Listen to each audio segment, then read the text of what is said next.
And so today's presentation is about indoor gardening, the joy of bringing home a lot of plants and how to take care of them and things like that. Mainly, let me begin with saying plants were originally not meant to be indoors in the first place. They were part of a forest. They were meant to be with a whole lot of other plants and trees, and who would take care of each other, and they would nurture each other, and they would share their resources. And again, because they share their resources, the big plants would take care of the baby plants and the sunshine and air quality, which would all help in their survival. So the survival is so much better when the plants were in nature. And also, but then we, again, like how we bring a pet home, we bring a plant pet also home. And so this, though the plant may not show as much emotion as a pet or a child, it does respond to its stimuli, to the vibrations of the home and the caregiver. So how much we love the plant thrives on our love and affection. We are bringing a plant into a controlled environment, into an environment which is inside our home. The temperature, the light that we give it is very controlled. So, it becomes the responsibility of the caregiver or the plant parent, as we like to call ourselves, is epitome. And just like a plant parent, I would urge that everyone who brings a plant in would have that endeavor to take care of it. It means you spend a little time every day taking care of it. And because so many times we see that we bring a plant home, and in case, like babies, they don't come with rule books very easily. And these gentle beings so often just die a silent death, and the death which may not even be acknowledged. But having said that, what I'm presenting today would be the ideal environment. This is how these particular plants, what they like, and mota moti, if we take care of them that way, they will they will thrive in your home. And so let's first start is, why do we like to bring plants home? Number one reason why we bring plants home is this lovely green color. The green color is the color of the heart, Anahata Chakra. It is a color of wellness. When we look at a plant, we feel well and happy. And it brings us, it reduces the stress. Just looking at a plant can reduce the stress to a large extent. It gives us a feeling of being alive. So many times, like somebody like me, my children are leaving home and going away. My husband is working very often. So if I'm alone at home, having another living being, having a responsibility of taking care of a living being, it gives me a great joy as a caregiver. So having someone to love and care, that a plant is waiting for your love at home, that itself is very good for our heart. I know a lot of other gardening lovers and plant lovers like me, or plant parents like me, would feel the same way, that that you have a plant which looks forward for your love. In scientifically, of course, there are a lot of studies which show that plants bring down the airborne particles inside the home. In each of our homes, it brings down the pollution inside the house. It cleans up the air. There are a lot of the home garden plants are plants which absorb chemicals like formaldehyde and all, which is like the smell that comes out of leather or comes out of wood or wood paint. It absorbs those, which can be harmful to us when we are at home. Of course, number one thing is that the plants absorb our carbon dioxide and give us oxygen. So approximately 1,000-foot home, if we have, around 10 plants would be enough to take care of making sure that it will purify your home and give you enough oxygen for yourself. So they are oxygen generators, they are oxygen cleaners. And so, just having at least 10 plants at home automatically improves the health of the person who's living in that home.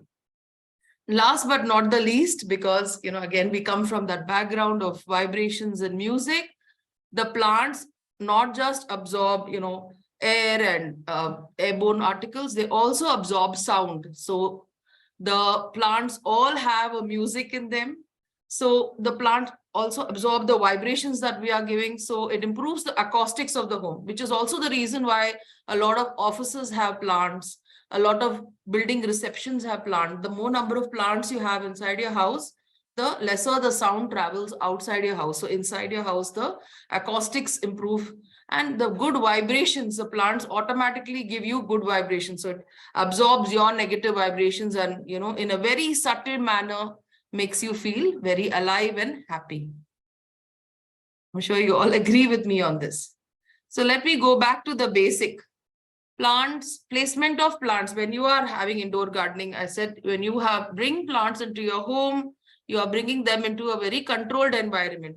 They thrive very easily in a forest, but when you bring them home, the placement of the plant becomes quite important because that helps in its thriving.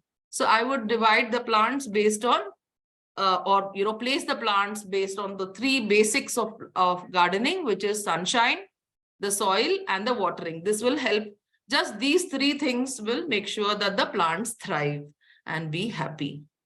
So all indoor plants, to a large extent, would be very happy if they get some natural light, little bit of natural light. Like even this is diffused light, which you're seeing right now in my area. This amount of light also they need to see. And if they get to see a sliver of sky somewhere, if any plant in its eyesight has even a sliver of sky, they say that the thriving and the survival rates are much, much higher. Again, I would be dividing my presentation into plants that need a lot of bright light and then diffused light areas. And then, of course, sometimes certain plants are quite happy even if they are in a dark corner. Occasionally, if you turn on the light and, if you brighten up the room, that amount of few hours of even unnatural light, that is having tube light or having a lamp over them, they will thrive with just that. Then other than light, the next one most important is watering. Different plants need different amount of water. Indoor plants definitely need a lot lesser water than an outdoor plant. So, the amount of water we give, because we are having the plants inside home, so that much lesser diseases or that much lesser pest control becomes easier. They don't catch so many, say, mealybugs, or if it's not outside in the balcony, even though now mealybugs are entering my home also, inside also they are there, but they are much lesser, or spider mites, those kinds of things. The pests are lesser, but what we realize is water plant, like the water quality of the plants, very often because of overwatering or underwatering, the plants can easily be affected by the amount of water we are putting them. And third is, of course, you can control the soil quality. Certain plants need more nutrients, certain plants need less nutrients. Now, one normal thing among most of the indoor plants is they need a lot less nitrogen, because you don't want them to have very big roots and stuff like that. So lesser nitrogen, more phosphorus and potassium. So these are again the three main chemicals or minerals that the plant needs. It needs potassium, nitrogen, and phosphorus. So most of the indoor plants that we have, they don't need so much nitrogen. They need more phosphorus and more potassium. So based on the container and based on the plant, you need to vary the kind of soil that it grows in, or the medium that it grows in, a little bit here and there, and little bit of nutrition will help. Again, other factors that help in indoor gardening is if you have a pet at home, if you have a child at home, you need to be careful about certain plants that it could be, some of the plants can be dangerous to pets, or of course you have to train your children and your pets to stay away from plants to a large extent. But yes, that also affects the way you take care of a plant. You cannot spray it with different kinds of fertilizers or certain kinds of pest control things you have to take care of, because there are people in the house. You cannot use any chemicals on them. Now, let me start with plants which need a lot of sunshine. Plants which are, preferably put in a balcony or put in a very nice lighted up area in your house. Again, there are plants which like morning sun and plants that like evening sun. So the plants which like morning sun, if you have a east facing window, or you have even if you have a nice big large window with a lot of light, number one plants which thrive on that is of course the colorful plants. Like I have this big nice coleus, so coleus or crotons, and or dracena, which is a colorful plant. Again, you have the red leaf plant. Those kinds of plants, like in the previous presentation also had said, they after photosynthesizing, so after you create the chlorophyll, the green part of the plant, that little extra sun will add that little extra color. So if you, even when you have a lot of colorful leaf plants in the house, if when you bring them indoors, their color decreases a bit, they become greener because the plant is producing that much less energy. So the more amount of sun, the more colorful the plant can be. So these plants needs to be kept, like coleus like this, they need to be kept in a more sunny area. If you have an east facing door, it can be kept right outside your door. Again, it needs to be kept in a bigger container, and because their tendency to grow big is very there. Another plant which can be kept in nice bright sunshine are plants like this. It's a rubber plant, you can see, or fiddle fig. You get fiddle fig, you have rubber plants, you have the areca palm plants also, which are there. They are very attractive, they look very nice inside the house. They actually give you a lot of good vibrations and good energies in the house. These kinds of plants also, they need a nice sunny corner, either early morning sun or afternoon sun also, but it needs to be, since these plants grow very big, again, you need a bigger container. When this plant grows bigger, I have to keep changing the container, and it needs to be kept in a sunny spot, because again, you can't really move it too much around. So you keep it in a place where it gets a lot of sunshine. Then, or you keep it in the balcony or in a big pot which can be moved around. Now, other plants, if you have a west facing house, like I have a west facing house, if you have a west facing house and you get the sharp afternoon sun, like the sun which is very, very hot and heated up, you can have succulent plants there. See this beautiful succulent. You can have succulent plants like this. These will thrive in 3 o'clock sun. If you have sharp 3 o'clock to 5 o'clock sun, you can keep these very low maintenance plants once a week, once in 2 weeks. If you put little water, that is all they need. So these kinds of plants are bright sunshine plants, and plants that can take very, very sharp sunshine. Some more like that would be, say, a decorative aloe like this. Again, these are also plants which, almost throughout the day giving you oxygen. So they are nice they are considered very good vastu wise also, to keep inside the house, inside places which are, nice and brightly lit. But the thing is that they need a lot of sun, and preferably like morning sun is not enough for them. They need like that good sharp afternoon sun. If you don't have afternoon sun, again, keep it in a bright spot. If you have a table lamp somewhere, you can keep it right underneath that table lamp, or somewhere where they are going to get a lot of light. Now, a lot of people like me, what we do is, I have small plants in the house. So what I do is I have a set of, say, 4 plants. So my drawing room, I have these small containers. See, I don't keep very big containers. If I have containers like this, I don't have to depend on, having some help to come pick them up and move them around and take care of them. So it is like I'm very independent taking care if I have a small plant like this. So I have a set of 4 plants, 4 different sets. Sometimes I use like a snake plant, sometimes I use this, sometimes I use a cacti. So I have these 4 plants which I keep. I have set, 3 or 4 sets of 4 plants which I move into, keep it inside the house, and then I move them out into the balcony, keep them in the house for, say, 2 weeks, and then keep them out in the balcony, and then bring another set for 2 weeks, and then move that, and then have another set. So they get 4 weeks outside and, say, 2 weeks inside. So again, the survival rate will be higher when you move them around like this. For moving around, again, I would say if you have smaller containers or even decorative containers like this, it's easier for you yourself. You don't have to depend on somebody else to move them around. Again, things like cacti and succulents, they grow better in small pots. Now, among the most of these very sunny variety plants, which I showed you, like the protons and the your rubber plant, all of them, because they are out in the sun a lot, you can kind of water them happily every Sunday, minimum every Sunday, kind of put them a nice, like most of the people who for indoor plants, we say, look at this, if the soil touches you, it doesn't need, see, like this doesn't need any water right now.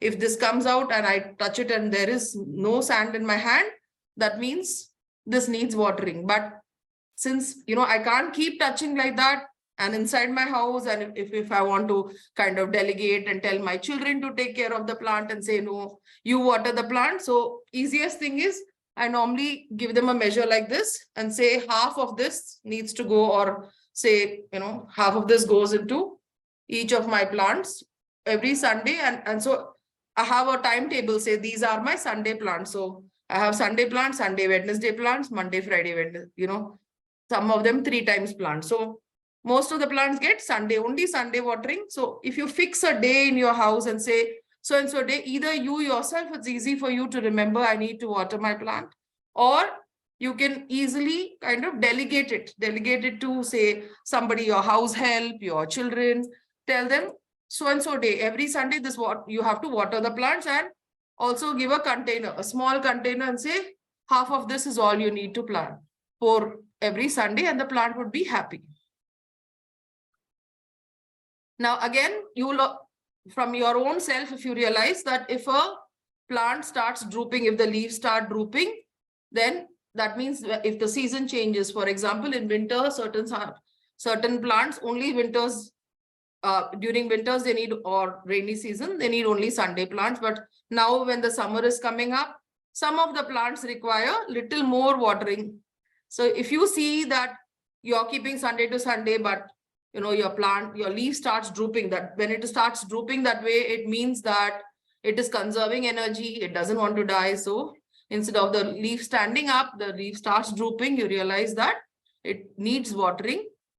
Immediately you should water the plant, and you can change the cycle, or say add 1 more day, and preferably have a separated day, like a Wednesday, Sunday. So for 2 months of the year, you can make it Wednesday, Sunday. And though again, most plant carers will say, touch the soil, see if it is right. But in our daily busy lives, it may not be very easy for us to keep touching the soil and checking whether it is dry, not dry. The tendency to forget will be easy, which is why I prefer, this is my own personal thing, that I like to have a schedule. Say every Sunday only I'll water, I don't water otherwise. And then during summer season, because you realize certain plants need little more, so it becomes Wednesday, Sunday. So Wednesday I water the plant, Sunday I water plant, rest of the days you don't. So again, like, if I'm out of town or something, my children, my, house help, they know that on these days you need to water the plant, you don't need to water on any other day. Now I go to plants which will grow in slightly diffused light. That is, it's not out in the garden, it's not a bright, diffuse light will be this amount of light, like how you're seeing where I'm sitting. It's not a very bright corner. If I go like that side, it's a sunny corner. But if I'm on this side, you're getting diffuse light. You get a bit of natural light, but there's a lot of variety in this. All the money plant varieties come in that. So if all your pathos can be grown in diffuse light, you don't need bright sunshine for them to grow. They thrive and they grow very easily, very low maintenance. I can even grow them in water. See here, I'm growing a regular money plant in water. All I need to do is make sure that I change the water. I change the water every Sunday again, or once in 10 days or so. Just whenever the water starts getting green in color, if you change it, it's enough. So pathos, in pathos varieties, again, you have white color, you get ones with design and all. The more you keep it inside the house, the more green it's going to be. When you put it outside, the white color comes back, or the colorful plants. If you keep it out in the sun, it comes back. It doesn't. But even if you don't keep it, like this plant has not gone out in the sun for about 6-8 months now. but it's thriving. It's happy without having to go out in the sun. Other plants which are similar to the money plant are, again, see, I'm growing it in a decoupage bottle. This is, called a heart-shaped plant or a philodendron. So they are, again, for indoor plants, a lot of them you'll see they are shiny and they are thick, means very, very low maintenance plants. They are also growing in water. Very difficult to kill plant in this, but you can grow them in water. Again, to a large extent, what I like to do is when the plant gets even slightly yellow like this, I'll pluck it off. I'll pluck off the leaf. So just so that you can conserve the energy for the rest of the fresh leaves. So plant is not going to feel bad. It's like getting a haircut. The more you cut the hair, the more bushy it will grow. So you can keep, when it becomes very long, you can cut it off. Another one which can grow very easily in water are these Sigoniums. Again, greener Sigoniums, they grow very easily in water. Again, one more decoupage. If you can see, this also has been in this bottle, say, for almost a year now. Very happily grows. Every time any of the leaves start drying up, even slightly yellow or yellowish edges, I cut it off.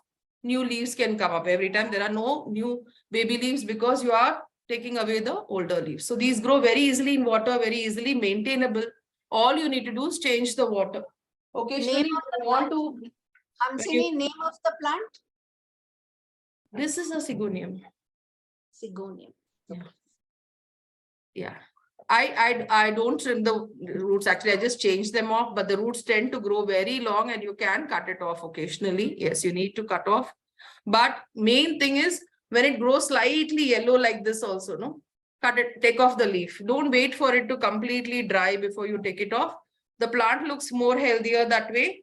And what you are actually doing is you are letting, whenever you're cutting it off, you get more baby shoots like this.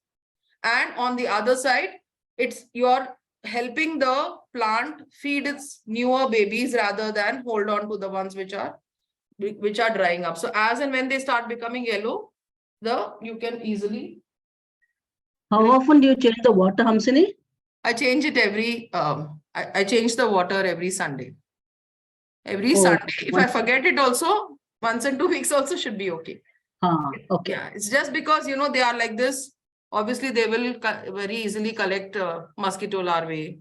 Right, I've seen that. Yeah. Or you get that green color algae that forms. Right. So easiest to keep them in water. If you're keeping them in water, keep them, just keep the water clean. That's all you need. If your plant is not growing very fast, you can add, again, very, very, I just want to add this one bit where, where if you can add, say, when you wash the rice, that rice water, that you can triple it, that is, add double the amount of water to that, and then I pour it on all the plants, including my water plants, indoor plants, or dal water, the water in which we wash dal, just that water. If I soak rajma, if I soak chana, that water, again, all of them are diluted, and those are enough for indoor plants. You don't need, very strong fertilizer for indoor plants. Occasionally, you can, maybe put pieces of banana peel. Like I said, you don't need so much nitrogen. You need potassium and phosphorus, which you can get from little aloo pieces or little banana peel pieces, more than enough for. If you just stick it into the soil, the plant will be happy. Now, other plants which can be there inside is like you get ivy plants. Again, ivy is very difficult to kill, very happy every time. And then, also they are very easy to multiply. You can multiply them by just putting them in water. Ivy is there. The other plant which grows in diffuse light, and if you like flowers, is the peace lily, the anthuriums, which can be kept. Again, if you want it to flower, you need to keep it. See, like this was 4 weeks outside. The flower bud came out, and now it has been almost about 2 weeks inside the house. So once the bud comes out, then you can bring it inside the house and it will flower. It will be nice. It's a nice thing to have if you want to have it. It will grow, and this can happily be there for another week also inside the house. But again, once in 2-3 weeks I keep. And only, again, the care that needs for, even for petos and for the philodendrons, for the anthuriums, for the monsteras, all of them. Very sharp light. When you have very sharp sunshine, they can burn up. So even if you're keeping this outside in the balcony, preferably keep it in a less sunny spot. It should not be in a very sunny spot, should be in the shade of some other plant, then they will be happier.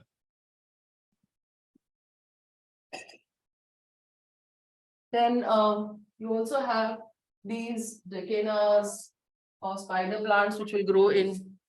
You have this comes in yellow color. This decana also comes again in red color also. And they grow. These are again air purifying plants. They grow very easily in very diffuse light. That is, even if I keep it in a light which is much more lesser in, and somewhere say 1 hour of the day, maybe it will get a little brighter light. It will grow very happily. They give out a lot of oxygen, and they are air purifying. Very easy to grow plants. All it needs is little water. So these greener variety of plants like the money plant and the plants which I showed you, they can do with at least 2 times water, even on a regular day. That is, they don't need, it's not like the very sunny plants which I pour water once a week. They are not bigger plants, they are smaller plants, but I put it twice a week, the plants here. Again, see, inside my home, I have a habit of getting, say, the jade, again considered very good for Vastu. So you have these button plant, or you have bigger leaf plant, which is called jade. This plant, again, 2 weeks inside, it's very happy. See, I'm again using a companion plant so that it doesn't feel lonely. I grow plants underneath so that they don't feel very lonely. This plant, again, it's quite happy inside the house, say for 2 to 3 weeks. When the leaf starts falling, when I get leaf drop, when the leaves start falling, immediately it shows that it's ready to go outside. It cannot be inside. You have to leave it outside for about a month, and then you can bring it back in. It'll be happily inside for about 2 to 3 weeks before it starts dropping leaves. When the leaves start falling, then you know that it is ready to go outside again. And then of course you can trim it up. Every 3-4 months, I give it a full trim so that it gives that bonsai kind of look. Again, it needs a sunny spot. This plant needs a sunny spot inside your house. Does not have to be fully very sunny, but an afternoon sun also will do for that. Now, plants which can grow in a bathroom, which need a lot of moisture. If you are a person who likes to mist plants, it is ferns. They dry out very, very fast, and they like very clayey and very wet soil. So if you have, if you like ferns, you can grow them inside your bathroom. They are very happy inside the bathroom because they like that amount of moisture. You need to put clay soil inside, not very draining soil, and soil that will keep water a little bit. And again, on a daily basis, when you're having bath, little bit of that moisture in the air, that heat in the air, they grow very happily. So this is from my bathroom.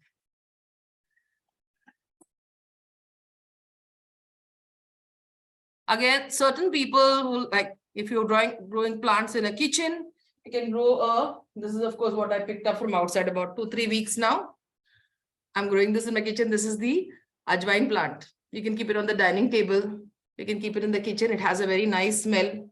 If it grows bigger, you can take it out, make bhaji out of it, put all the leaves and make bhaji out of it. And the new plant will grow very easily, very, very strong. But if you are someone, anytime you have killed a plant and you're feeling very guilty about it, you can grow a Dodapatri or a ajwain plant. Very easy to grow and very easy to maintain.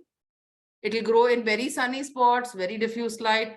Kitchen, again, for me, I like to keep it in the kitchen because it has a very nice smell. Yeah, it's medicinal also, Daisy, correct. So you can eat it also. That's the good part. So only out of all these plants, the one which is actually very, the one which is actually sensitive out of all of them is the fern. For me, fern and I don't get along very well. So I take extra care of it because again, it's something that likes to be misted. So you can actually put a mist on it or you can pour more water on it. So These are plants that can even take a lot of water. All the plants which I talked about right now, money plant, philodendrons, and to your regular anthuriums, bleeding heart, monsteras, all these kinds of plants are plants which grow in diffuse light. You can pour little extra water, little less water, they don't die so easily. If you see any of the plants with brown color corners in the side, that means they're getting overwatered. Then you can drop the water a bit, but they can take, say, about 2 times a week. If you water them, they'll be quite happy to be easily maintained. Then let me now go to plants which can grow in very, very low light, and they are also very low maintenance. So the plants that grow in very low light, the favorite is the ZZ Zanzibar plant. You can see it in the background. This plant can grow in very, very low light. Occasionally, if you start seeing too much browning, see, it's a plant where once in 2-3 months or 4 months, it will have like one of the leaves will grow old and they'll start falling. Whenever that happens, you have to keep it outside. Otherwise, it can be staying inside the house all the time also. Doesn't matter. It need not, even if you have tube light on and you don't really have too much of light and just the evening tube light, if you have it in the drawing room, it's a lovely drawing room plant to have. Only thing is, again, I would say if you get more than 2-3 brown color or yellow color leaves, cut the entire thing. If any, I have 1 or 2 of these plants, if they are got green leaves, if they're getting yellow, what I do is, Mama, don't do advertising. Yeah. So if even 1 or 2 of these become yellow, I will cut the entire thing right from the bottom. I chop it off. So when you chop this off, it helps the new growth. So you can keep them. The ZZ plant is very easy to maintain, keep it out, keep it inside the house. They grow nice and big. This actually is ready for repotting into a bigger plant. Very, very low light it can grow. The other one is, of course, the snake plant. Hansini, what is the name of that plant? It's called the Zanzibar plant. It's called ZZ. ZZ, yeah. It's a ZZ plant.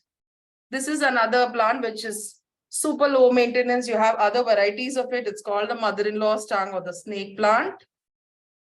It's a air purifying plant almost throughout the day. These kinds of leaves, actually, when they have, or even when you saw this leaf, when you have thick, shiny leaves like these are plants that used to grow in the forest, including even, for example, our even the succulent. They grow in very hot areas. So what happens is their stomata or the holes which normally absorb the carbon dioxide, those holes don't open. They open only at night. So, and then they absorb all the carbon dioxide and, then the breathing happens a lot. And so what happens is that norm is there that, these plants are almost 24 hours, they're giving you oxygen. So which is why people say these are comfortable to keep inside the bedroom. So these are considered bedroom plants. They can grow in very, very low light. They can grow in small containers, or I have a very big container, like a big bucket container near my puja. They are plants that absorb a lot of sound as well. So these plants are considered good for vastu, good for everything. So you can keep them near the puja. They also multiply super fast and they barely need water. So you water them every Sunday, more than enough throughout the year. Just Sunday, half cup of water, more than enough. They will grow very happily until and unless you see all of this leaf becoming brown and falling down. That means the plant is in trouble, or it is, either it is rotting underneath, or it is, it needs to be repotted or something like that. Then it will start going brown. Otherwise, these plants multiply super fast. That is the only problem you have, that they propagate very fast. Similarly, also spider plants, they'll propagate very fast. Another plant, which is one favorite of mine, it normally goes next to my television. This is called a cast iron plant. I don't know why it's called a cast iron plant, but it grow, by evening time, it's also called a prayer plant. So by evening, it kind of rises like this into like a prayer position when the lights are lesser. And then by morning, it's opened up like this. It looks very pretty. I put it right next to my TV. and it doesn't need light at all. It's called a cast iron plant. And same thing, when one of these plants die, when they die, you take out that plant and leave it. Other babies will keep growing, so they multiply super fast. They take care of themselves. It's very difficult to kill. You can pluck you can cut all the leaves off and pour water, and after about a month, you'll have plants again like this. So that is the good part of the cast iron plant. The other plant which I have is, which I forgot anyway. So all these plants which I showed you now, the ZZ plant, the snake plant, the cast iron plant, and this is another plant that grows. It's called the wandering Jew. If you put it more in sunshine, it becomes more purple. Less in sunshine, like this is inside the house, so it is purple underneath and green outside. Very, very, very low maintenance, grows very fast. It has roots very easily. You can just take it out, put it in another pot, it will start growing all over again. All these plants are super low maintenance, do not need any light at all. Wonderful companion plants. They can be kept like that, whether it is a ZZ or it is a snake plant, they can be grown with other plants. And so they are caregivers as well. Like especially this wandering Jew, which I showed you. It is a very happy companion plant. I grow it along with my snake plant near the puja. Because again, they are listening plants. So they listen to my prayers and keep reminding God, I need this, I need that. So they are nice plants to have in the middle of the house. So it's part of my puja room actually. Okay, so other thing which people find for decorative purposes, what you can have inside your house is, you like to keep terrariums. So this is a terrarium plant which I have. This is not a plant, okay? This is a paper decoration, which my son made because he thinks it was not looking colorful enough. But otherwise, I've grown a succulent and some jade in it. Now, a terrarium to a large extent is, again, what you need to take care of is the soil. So whether it's the ZZ plant, it's the snake plant, it's this, the wandering Jew or a terrarium, all of them you need to be very careful about what is the soil you're putting it, which means it needs a lot of drainage inside, which is for all of these plants, I put a bit of charcoal or activated carbon. If you don't get charcoal, burnt coconut shell, the coconut shell which we scrape out the coconut, the balanced coconut, you can burn it nicely. And that also becomes activated carbon. You can make pieces and put it underneath. That and some pebbles you need to put under the plant, which is what I have in ZZ, snake plant, this plant, or in terrarium especially. You need to have a layer of charcoal or activated carbon and then pebbles underneath. Now, the reason why is because the water doesn't drain out very easily. You're watering them less. So you pour this water and the activated carbon pulls the water down underneath and doesn't allow the plant to die very easily. And other thing is when you're making a terrarium is to make sure that you have similar kind of plants that need same care if you put it inside the plant. So one plant cannot be one which has more water and less water. So here since we have a succulent plant over there, these again needs to be watered once a week and more than enough. Very little plant or even with a mister. With a mister, if you mist it once a week, it's more than enough. These also needs to be kept in a sunny corner. Most terrariums do not work very well in diffuse light. They work better in a nice next to a sunny window or a place where there is a strong ray of sunshine at least for about an hour or so.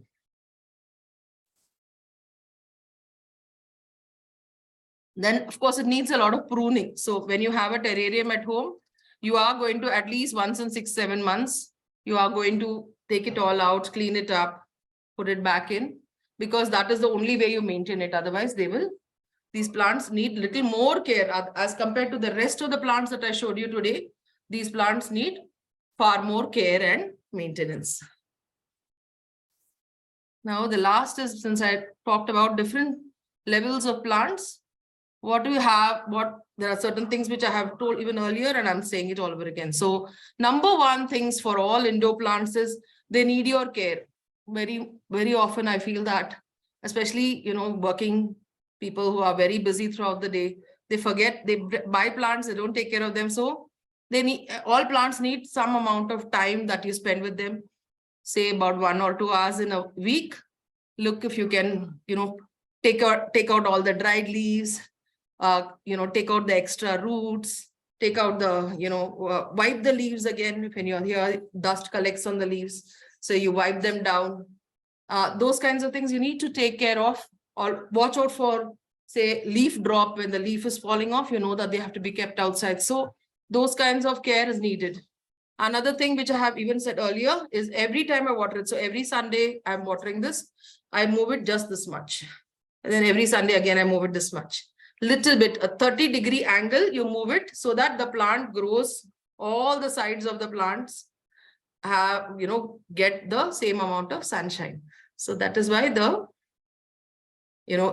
you keep turning it, slightly turn it. That's why if you have a small container, even if you have a big container, like I have for, the crouton at the back, I just move it like this, like a little bit every time I water it, so that all the sides of the plant get the little bit of sunshine, because sunshine is inside your home is coming at an angle. It's coming at a particular angle only. So that is why you need to slightly turn the plant every day. You need to clean the leaves at least, say, once a month, wash them up, because they need to be, whatever nutrients is getting, it needs to be able to catch it up. Preferably, again, especially given our age or the kind of help, we are not getting as much help as we want nowadays. Preferably keep them in small pots. When you have small containers, small pots, moving them around the house, moving them into the balcony, moving them back, keeping them on top of a dining table is easy for you. So have smaller plants. Don't have very big pots, have smaller pots.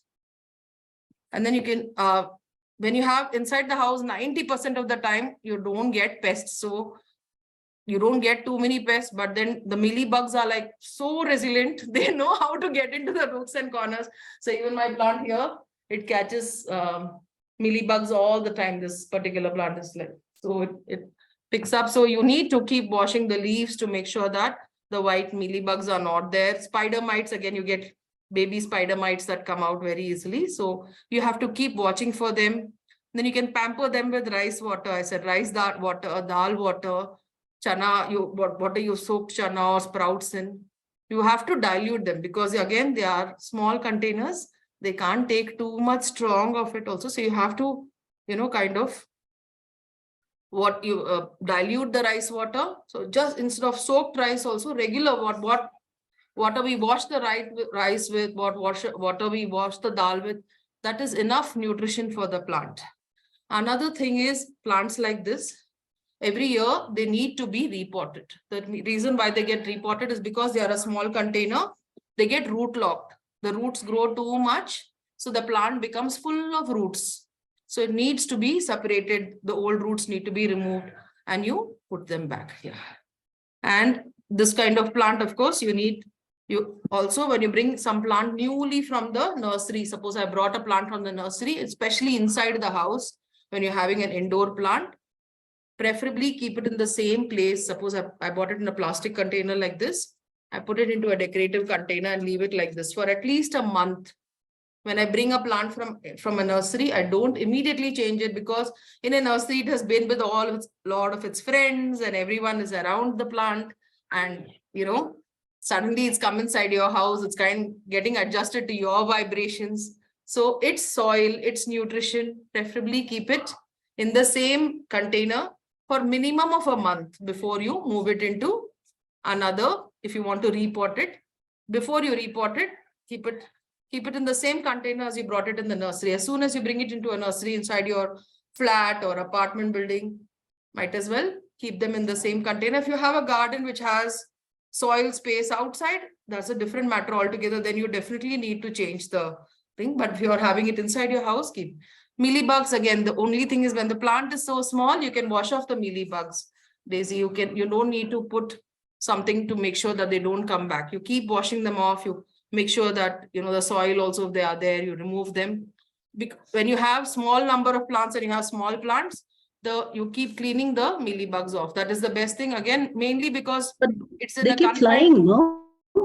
They just Pardon? keep flying. They keep flying, They right? keep flying. That's right. Yeah. Correct. So for me, because they come in this and it's a water-based, I have put them in a vase actually. So this is water. There is water in this. Because the same So- croton I had, the entire thing died because there were mealybugs under the This leaves. croton loves mealybugs again. Yeah, So you I have lost to the keep, whole thing. yeah, you have to keep cleaning them. So that is Okay. only thing. That is why, and because it's inside a house, you can have, you have pets or you have people inside the house. It's a closed space.